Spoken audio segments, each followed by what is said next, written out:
嘿，大家好啦，咱们要一起聊聊从夜市到伸展台10大时尚品牌的奇葩起源。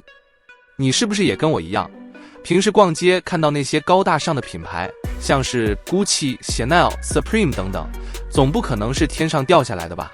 结果呢，我一查才发现，真的不得了，这些品牌的起点居然超接地气，像是夜市摊贩那种随便卖的感觉，笑到我差点喷饭。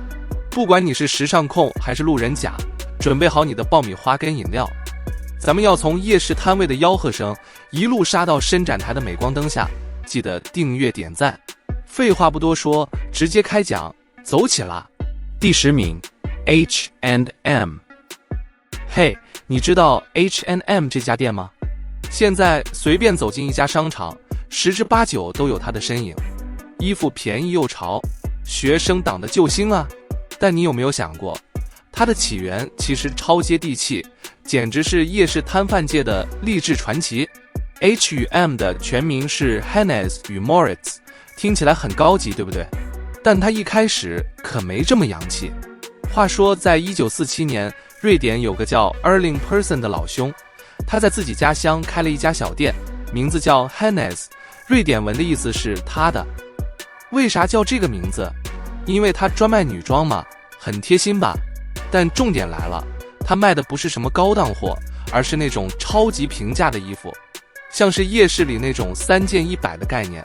你可以想象他在店门口吆喝：小姐，来1件啦，便宜又好看，穿去约会绝对有面子。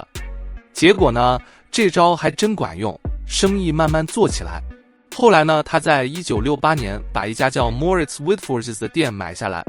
那家店本来是卖猎人装备跟男装的， Persson 就想说，干脆男女通吃好了。于是 Hennes 加上了 Moritz， 变成了今天的 H&M。 从此这家店就像吃了大力丸，从瑞典小城一路开到全世界，衣服便宜到你怀疑人生，设计又跟得上潮流，简直是夜市精神的最佳代言人。但你知道最爆笑的是啥吗？他们早期广告超土，像是那种乡下理发店贴的宣传单，上面写着便宜时尚，买到赚到，完全没有现在那种高大上的感觉。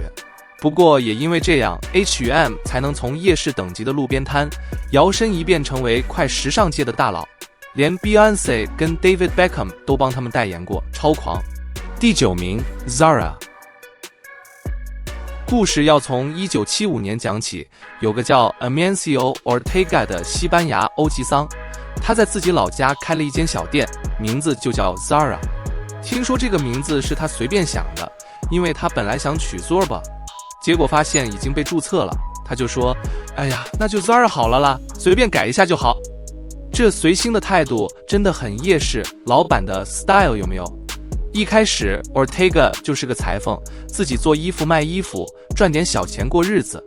他的店面超简单，摆几件手工外套裙子，旁边可能还放着他的午餐便当，画面感很强吧。但这家伙有生意头脑，他发现大家喜欢便宜又好看的衣服，就开始大量生产，还把设计抄得又快又准。别人还在伸展台上走秀，他已经把最新款做出来摆店里了，速度快到像是吃了加速挂。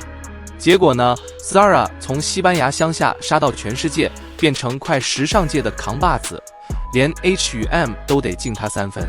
现在你走进 Zara， 店员摆出一脸高冷，但谁想得到，当年 Ortega 可能在店里一边缝衣服一边吃面包，嘴里还喊着，小姐，这件很夯哦，快买啦。这种从夜市精神发迹的品牌，真的不得不佩服啊。第8名 Uniqlo。 讲到 Uniqlo， 绝对是榜上有名啦。这个牌子在台湾超红，随便逛街都看得到它的大招牌，衣服又舒服又便宜，像是每个人的衣橱救星。但你知道吗？它的起源跟夜市没啥两样，甚至还有点澡堂的味道。Uniqlo 是1949年在日本开始的，当时有个叫刘景正 Tadashi Yanai 的家伙，他老爸开了一家小店，名字叫 Men's Shop Aguri 修记，专门卖男人的休闲服。听起来很普通，对吧？但重点是，他们卖的衣服超像那种洗完澡出来随便套的家居服，像是夜市摊上那种舒适到爆的睡裤。你可以想象，当时的客人可能一边试衣服一边说：“哎，这个穿去泡澡堂刚刚好。”后来到了1984年，刘景正接手后，把店改名叫 Unique Clothing Warehouse， 缩写就是 Uniqlo， 意思是独特衣服仓库。他想把衣服做得便宜又实用，结果大成功，从日本开到全世界，连台湾人都爱不释手。现在 Uniqlo 走简约风，但谁想得到，当年他可能是澡堂旁边的小摊贩，卖着穿了就懒得脱的神裤呢？这种从庶民生活爬上时尚舞台的故事，真是笑中带泪啊。第7名 ，Gucci。好了，接下来是第7名 Gucci， 这牌子现在超高档，看到那个双 G 标志就觉得钱包要哭了。但你知道吗？它的起源跟夜市有异曲同工之妙，完完全全是从卖马具起家的，超接地气的。故事要从1921年说起，有个叫 Gucci 的意大利大叔，他在佛罗伦萨开了一家小店，专门卖皮革制品。啥皮革制品啊？就是给马用的鞍啊、缰绳啊那种东西。想象一下，他可能站在店门口，手拿马鞭喊：“老板，马鞍要不要？耐用又便宜，保证你的马跑得比飞得还快。”结果呢，这些马具做得太精美，连有钱人都跑来买。后来 Gucci 发现，这些有钱人好像很喜欢皮制品，那就干脆做包包跟鞋子给他们吧。于是他把马鞍的手艺转到时尚品上，慢慢就有了今天的 Gucci。从夜市等级的马具摊变成伸展台上的奢侈品王，这种逆袭真的很励志，有没有？现在 Gucci 随便一个包都好几万，但谁想得到，当年他可能是马夫的最爱呢？哈哈，这种反差也太可爱了吧！第6名 Nike。 第6名是 Nike 啦，这牌子现在超夯，球鞋控看到 Swoosh 标志就两眼发光。但你知道吗？它的起源根本是夜市摆摊等级。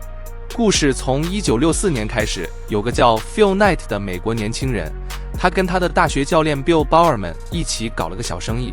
他们从日本进口跑鞋，然后开着车到处卖，车尾箱就是他们的店面。想象一下， Phil 可能一边开车一边喊：“兄弟，跑鞋要不要？便宜又好穿。”这画面是不是很像夜市卖袜子的啊？后来他们觉得进口不够爽，干脆自己设计鞋子，还取了个超帅的名字 Nike， 灵感来自希腊胜利女神。结果这招超神，从车尾箱卖鞋的小摊贩变成现在全球运动品牌的霸主，连 Michael Jordan 都穿他们的鞋打球。现在 Nike 的鞋动不动就上万，但谁想得到，当年他可能是夜市阿伯的私藏好货呢？第5名 Adidas。 这牌子跟 Nike 一样是运动界的大咖，3条杠标志谁不认识啊？但它的起源超戏剧化，像是夜市摊贩吵架分家的真人版。故事从1924年讲起，德国有个叫 Adolf Dassler 的家伙，他在家里开始做运动鞋，他的绰号叫 ADI， 所以后来品牌就叫 Adidas， ADI 加上 Dassler。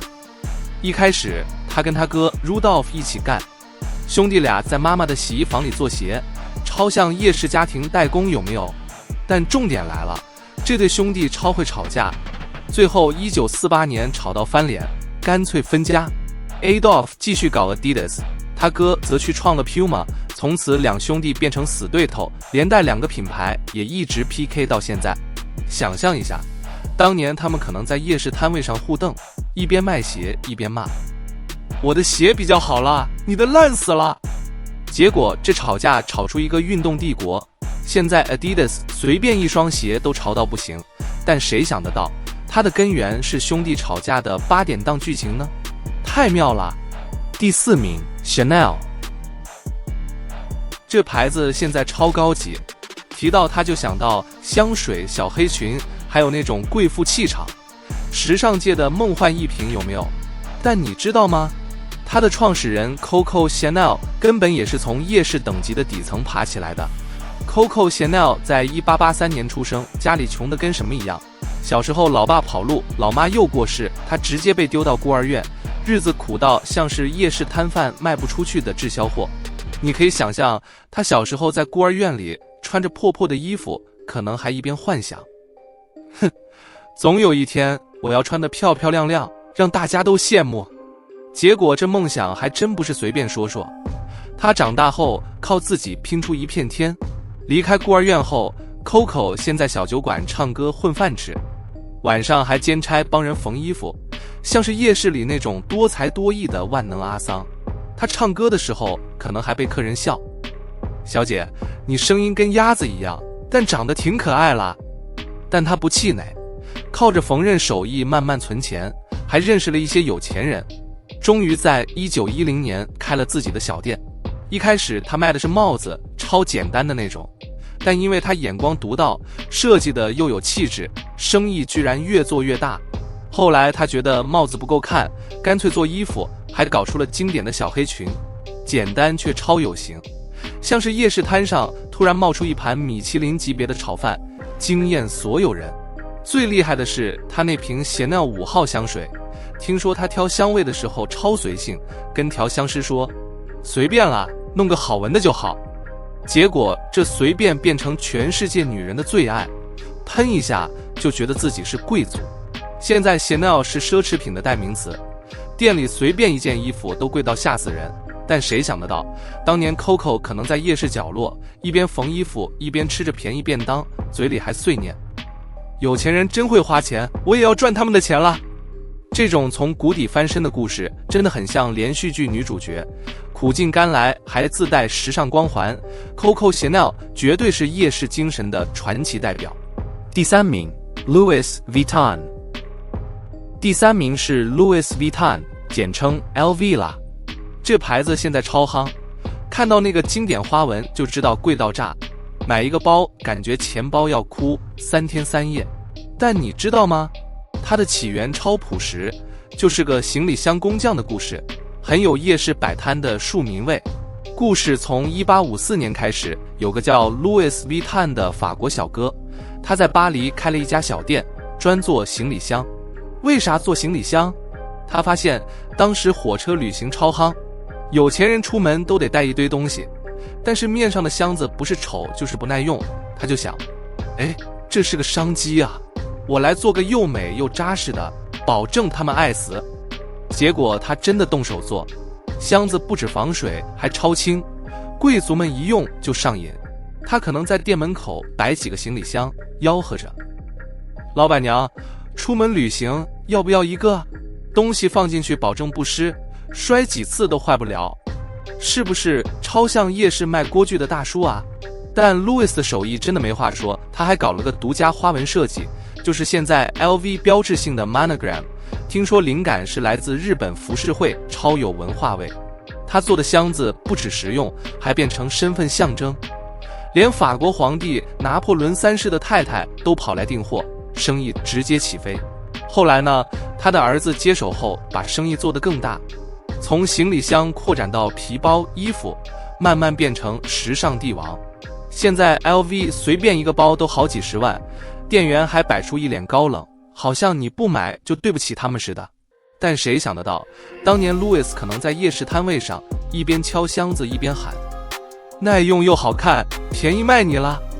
这种从实用到奢华的转变真的很狂，真的像是夜市阿伯突然变成5星级饭店老板，逆袭的太夸张了吧。 LV 到现在还保留那种耐用的精神，随便一个包背个10年都没问题，难怪有钱人爱不释手。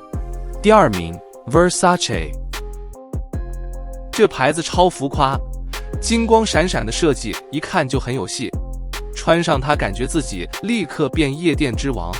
Versace 是1978年由 Gianni Versace 创立的，他小时候在意大利南部的老家跟着妈妈学裁缝，家里就是个小作坊，超像夜市旁那种妈妈牌手工店。你可以想象他小时候拿着针线，一边缝衣服一边碎念，这些有钱人穿得那么丑，我以后要让他们穿我的设计，帅到炸。结果长大后跑去米兰闯荡，还帮一堆设计师打工。